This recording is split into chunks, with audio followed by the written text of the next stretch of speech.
Jemaat yang dikasihi Tuhan Yesus Kristus, Shalom dan salam sehat bagi kita semua. Sebelum melakukan aktivitas hari ini, marilah kita terlebih dahulu mendengarkan firman kehidupan yang tertulis dalam kitab Galatia pasal 4 ayat 7. Jadi, kamu bukan lagi hamba, melainkan anak. Jikalau kamu anak, maka kamu juga adalah ahli-ahli waris oleh Allah.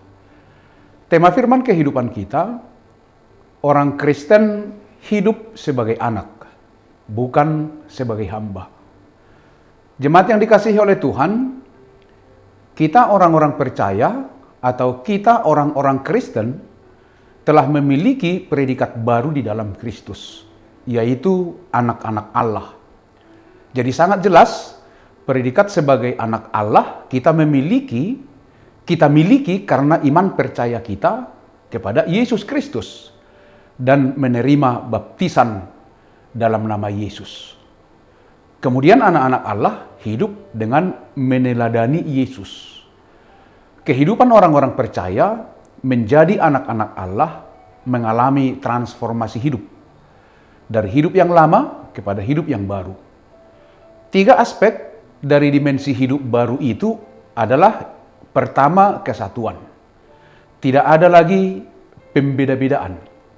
Dalam Galatia 3 ayat 28 dikatakan, dalam hal ini tidak ada orang Yahudi atau orang Yunani. Tidak ada hamba atau orang merdeka. Tidak ada laki-laki atau perempuan.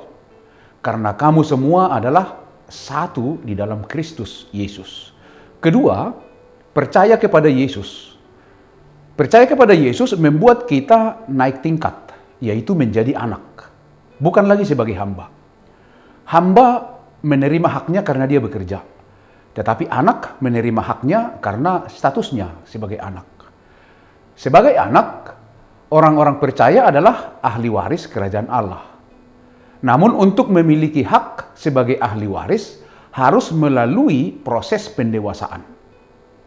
Rasul Paulus menjelaskan bahwa proses pendewasaan itu dengan istilah akil balik di ayat 1. Yaitu dewasa dalam iman dan tahu membedakan yang baik dengan yang buruk. Tanpa proses pendewasaan, kita akan tetap mudah dikuasai oleh kuasa-kuasa lain. Bahkan masih mudah ditaklukkan oleh roh-roh dunia ini. Pendewasaan itu terjadi di dalam Yesus, bukan di dalam yang lain.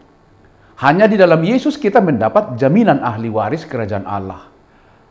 Apa yang kita warisi dari kerajaan Allah?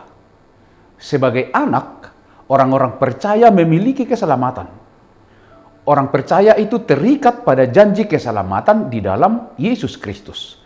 Sehingga ahli waris kerajaan Allah itu tidak tunduk lagi kepada kuasa-kuasa roh-roh dunia ini. Apalagi tahyul. Tetapi tunduk kepada kuasa Allah di dalam Yesus Kristus. Anak-anak Tuhan sebagai ahli waris akan menerima janji-janji Allah. Hak inilah yang membuat kita, yaitu orang-orang percaya, menjadi sangat istimewa dan berharga. Hamba tidak memiliki hak, tetapi memiliki kewajiban. Sedangkan anak memiliki hak, yaitu ahli waris. Karena itu tidak ada alasan bagi setiap orang percaya untuk tidak mengucap syukur dan fokus kepada kehendak Allah dalam kehidupannya. Karena Allah begitu mengasihi kita sebagai anak-anaknya. Sebagai ahli waris kerajaan Allah, ada 3 ciri atau syarat yang harus kita penuhi. Pertama, hidup kita harus dipimpin oleh Roh Kudus.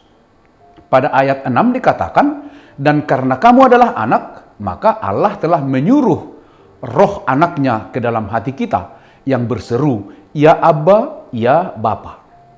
Yang kedua, hidup kita harus menjadi kesaksian yang memuliakan Tuhan. Yang ketiga, sebagai ahli waris kerajaan Allah, kita hidup sebagai manusia yang bertanggung jawab.